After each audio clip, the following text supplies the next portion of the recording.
Jälle on aeg käes, kus tahan teiega jagada super ostu, mida viimasel ajal olen enda fotorivistusse ostnud. Selleks on Quadralade'i välk.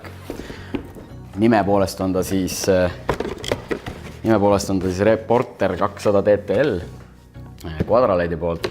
Super asi, oled mobiilne, tahad liikuda, võid selle rahulikult endale fotokotti panna, ei ole vaja suurt välku kaasas kanda.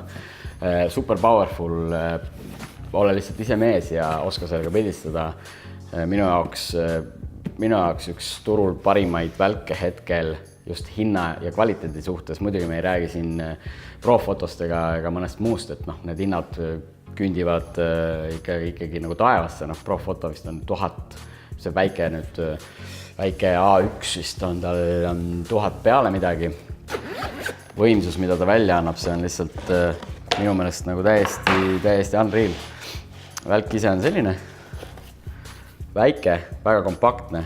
Siin on sisse ehitatud tegelikult juba saatja, tähendab siis vastuvõtja.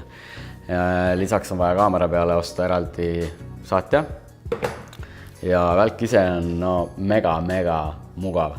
Välk on nii kompaktne, et sa saad selle vabalt visata endale fotokotti kuhugi eraldi sahtlisse. Tegelikult seda suurt kopsakat ei olegi vaja kaasa võtta. Ja tal on olemas pilootvalgus, mis on super mõnus. Just hämarates tingimustes saad hästi sellega fokusseerida. Tal on TTL, high-speed sync ja manual. Mis selle välgu puhul on väga lahe asi, on see, et sa saad seda otsikut muuta. Alguses on ta siis selline suunav ja siin on võimalik otsa panna veel teise otsaga eraldi pirniga kohe. See läheb siia otsa, et see siis suunab valgust igale poole laiali. Väga mugav, kaks ühes jälle, saad selle ka endale karbiga kaasa. Ise ostsin juurde, kuna ma teen videot palju, siis intervjuude jaoks näiteks on eraldi LED-ots, mis läheb siia samasse välgu otsa. Selle paned siia niimoodi ilusti, lükkad kinni. Põmm. Ja sa saad kasutada seda põhimõtteliselt LED-valgusena. 3 erinevat LED-võimsust. Et väga mugav igasuguste intervjuude jaoks, et isegi see väga kõva, see kõige viimane valgus on nagu kõige kõvem. Ja miks mitte isegi sellega mingisugused portreesid teha. Tagasihoidliku pildistamise ka. Testimaks just seda valgust. Kasutasin siis seda sama välku. Väga lihtsalt ostsin juurde ka välgu hoidja, mis läheb siis statiivi peale. Välk läheb lihtsalt siia sisse.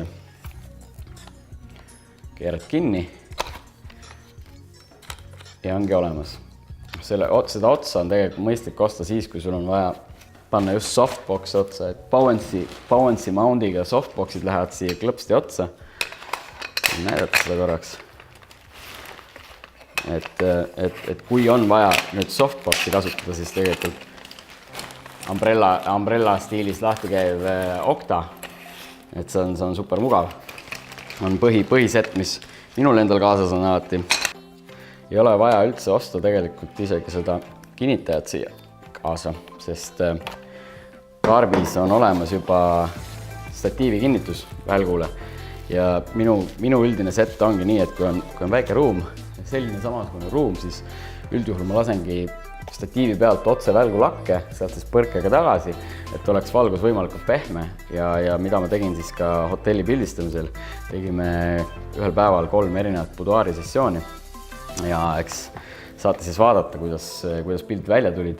Tegin nii loomulikku valgust kui ka välguga ning eks ise vaatate, kui raske see tööpäev siis oli 3 modelliga ühel päeval.